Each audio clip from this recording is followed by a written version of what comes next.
Israeli সামরিক অভিযানের পর ফিলিস্তিনের পশ্চিম তীরে অকল্পনীয়ভাবে বৃদ্ধি পেয়েছে হামাসের জনপ্রিয়তা। সম্প্রতি নেতানিয়াহু প্রশাসনের সঙ্গে বন্দি বিনিময় চুক্তিতে ফিলিস্তিনের যে কয়জন বন্দি মুক্তি পেয়েছেন তাদের সবাই ছিলেন পশ্চিম তীরের। ইসরায়েলি জিম্মিদের মুক্তির শর্ত হিসেবে এসব বন্দীদের তালিকা পাঠিয়েছিলেন হামাস নেতারা। এর ফলে গাজার একাংশ ধুলোয় মিশে গেলেও পশ্চিম তীরে ফিলিস্তিনের স্বাধীনতাকামী এই সংগঠনটির রাজনৈতিক বিজয় হয়েছে বলে মনে করা হচ্ছে।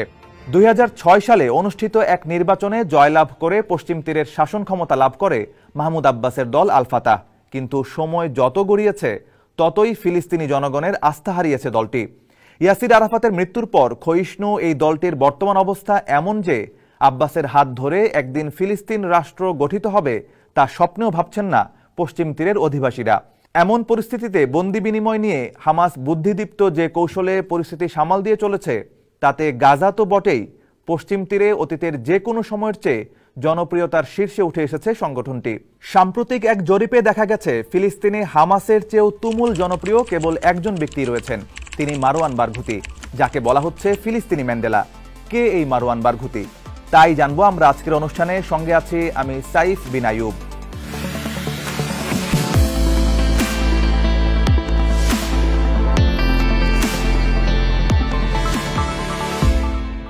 (1962 সালে পশ্চিম তীরের কোবার গ্রামের এক কৃষক পরিবারে জন্ম মারওয়ান বারঘুতির। মাত্র 15 বছর বয়সে ফাতার রাজনীতির সঙ্গে জড়িয়ে পড়া বারঘুতি 1987 সালে প্রথম ইন্তিফাদার সময় ফিলিস্তিনের জাতীয় জীবনে একজন গুরুত্বপূর্ণ নেতা হিসেবে আবির্ভূত হন। 2000 সালে দ্বিতীয় ইন্তিফাদার সময় ফিলিস্তিনিদের সামনে থেকে নেতৃত্ব দেন তিনি। একমাত্র তার আহ্বানেই একত্রিত হয়ে ইসরায়েলের বিরুদ্ধে বিপুল প্রতিরোধ গড়ে তোলে ফিলিস্তিনিরা। মারওয়ান বারঘুতির বুদ্ধিবৃত্তিক সাহসী নেতৃত্ব তাকে অল্প দিনেই ফিলিস্তিনিদের স্বপ্নের নায়ক বানিয়ে তোলে।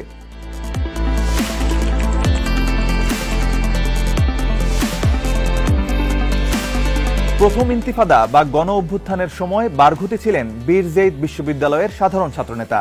ইসরায়েল বিরোধী ওই আন্দোলনে তার কর্মকাণ্ড তেল আবিবের কাছেও তাকে পরিচিত করে তোলে। ফলাফল 1987 সালের মে মাসে তাকে জর্ডানে নির্বাসিত করে ইসরায়েল।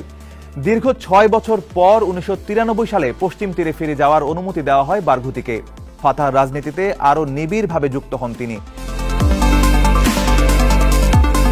দ্বিতীয় ইন্তিফাদার সময় ইসরায়েলি লক্ষ্যবস্তুর বিরুদ্ধে সামরিক হামলার নির্দেশ দিয়ে ফের আলোচনায় আসেন বারঘুতি। সে সময় আল আকসা শহীদ ব্রিগেড নামে একটি সামরিক সংগঠন প্রতিষ্ঠার অভিযোগ আনা হয় তার বিরুদ্ধে। 2002 সালে পশ্চিম তীরের রামাল্লা থেকে ইসরায়েলি প্রতিরক্ষা বাহিনীর হাতে গ্রেপ্তার হন ফিলিস্তিনি জনগণের ভবিষ্যৎ এই নেতা। ইসরায়েলের বিরুদ্ধে ষড়যন্ত্র ও সন্ত্রাসী কার্যকলাপ পরিচালনার অভিযোগে 5টি ভিন্ন ভিন্ন মামলায় 5 বার যাবজ্জীবন কারাদণ্ড দেওয়া হয় বারঘুতিকে। ভিন্ন আরও 2টি মামলায় দেওয়া হয় 40 বছরের কারাদণ্ড। সেই থেকে এখনও ইসরায়েলের কারাগারে বন্দী আছেন ফিলিস্তিনিদের কাছে জনপ্রিয়তার শীর্ষে থাকা এই রাজনৈতিক ব্যক্তিত্ব।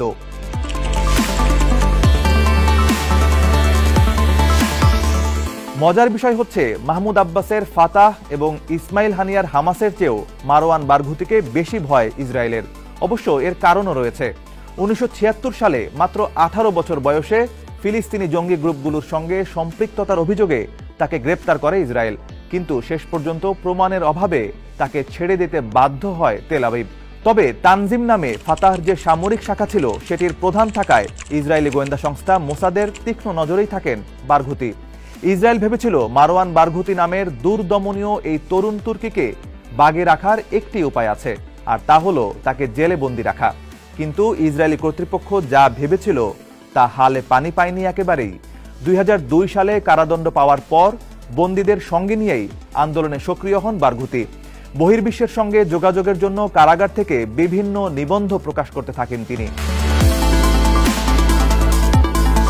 2006 সালে ফাতাহ ও হামাসের মাঝে রাজনৈতিক বিরোধ তৈরি হওয়ার পর ফিলিস্তিনে একটি গৃহযুদ্ধ তৈরির শঙ্কা দেখা দেয়। সেটি এড়াতে ফিলিস্তিন রাষ্ট্র গঠনের ডাক দিয়ে national conciliation document of the prisoners নামে একটি নথি প্রকাশ করেন বারঘুতি, যেটি পরবর্তীতে পশ্চিম তীর ও গাজা নিয়ে হামাস ও ফাতাহর মধ্যে সমঝোতার দুয়ার খুলে দেয়। আর এত কিছু বারঘুতি করেন কারাগারে বসেই। 2017 সালে বন্দীদের অধিকার আদায়ের দাবিতে একটি বড় আকারের অনশন ধর্মঘটের নেতৃত্ব দেন তিনি, যেটি আন্তর্জাতিক গণমাধ্যমে বেশ সাড়া ফেলে।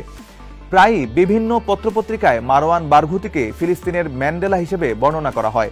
2006 সাল থেকে ফিলিস্তিনের শাসন ক্ষমতা আঁকড়ে ধরে থাকা মাহমুদ আব্বাসের বিকল্প ধরা হয় বারঘুতিকে।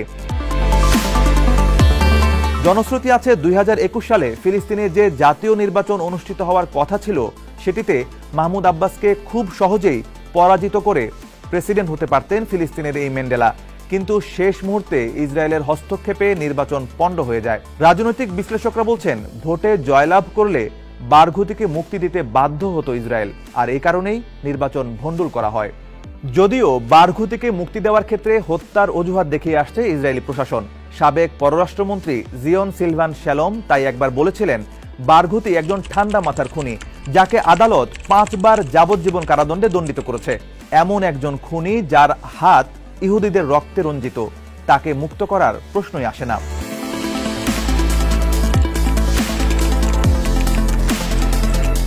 বিশ বছরের বেশি সময় ধরে কারাগারের অন্ধকার প্রকোষ্ঠে বন্দী ফিলিস্তিনের ম্যান্ডেলা। দীর্ঘ এই সময়ে গাজার হামাসকে নিয়ে যতটা বেগ পেতে হয়েছে ইসরায়েলকে, ঠিক ততটাই যেন নিশ্চিন্তে আছে পশ্চিম তীরের প্রেসিডেন্ট মাহমুদ আব্বাসকে নিয়ে। তেল আবিব খুব ভালো করেই জানে 88 বছর বয়সী আব্বাস কখনোই ইসরায়েলের জন্য হুমকি নয়, যার পুরো বিপরীত হতে পারেন মারওয়ান বারঘুতি। ফিলিস্তিনি স্বাধিকার আন্দোলনের প্রতীক হয়ে ওঠা এই ব্যক্তি মাহমুদ আব্বাসের স্থলাভিষিক্ত হলে আর স্থবির হয়ে বসে থাকবে না ফাতাহ, গতি পাবে তাদের আন্দোলনও। আর তাই অতীতে যতবারই বন্দি বিনিময়ের মাধ্যমে হামাস বারঘুতিকে মুক্ত করার চেষ্টা চালিয়েছিল, ঠিক ততবারই অনাগ্রহ দেখিয়েছে ইসরায়েল।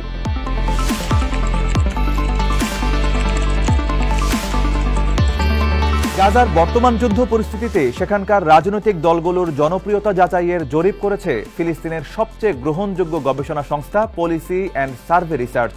বিপুল পরিমাণ প্রাণহানি সত্ত্বেও হামাসের 7 অক্টোবরের হামলার সিদ্ধান্ত কতটা সঠিক ছিল, এমন প্রশ্ন করা হয়েছিল ফিলিস্তিনিদের। উত্তরে হামাসের পক্ষে রায় দিয়েছেন 57% গাজাবাসী। পশ্চিম তীরে এই সংখ্যাটি আরও অনেক বেশি।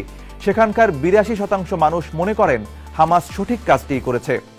আগেই বলেছি, চলতি যুদ্ধে বন্দি বিনিময় চুক্তির মাধ্যমে শুধু পশ্চিম তীরের বন্দীদেরকে ছাড়িয়ে আনার প্রচেষ্টা হয়, আর তাতে হামাসের জনপ্রিয়তা বৃদ্ধি পায় অবিশ্বাস্যভাবে।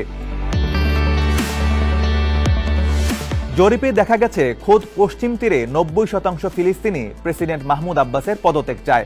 প্রশ্ন করা হয়, এই মুহূর্তে যদি পুরো ফিলিস্তিনে নির্বাচন হয় এবং মাহমুদ আব্বাস আর হামাসের রাজনৈতিক নেতা ইসমাইল হানিয়া মুখোমুখি দাঁড়ায়, তাহলে কাকে ভোট দেবেন?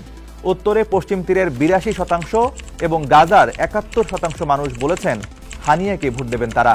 কিন্তু মাহমুদ আব্বাসের পরিবর্তে যদি মারওয়ান বারঘুতি এসে নির্বাচনে দাঁড়ায়, তাহলে চোখের পলকে পাল্টে যাবে এই সমীকরণ। জরিপ বলছে সেক্ষেত্রে বারঘুতি পাবেন 60% ভোট, বিপরীতে হানিয়া পাবেন মাত্র 37% সমর্থন।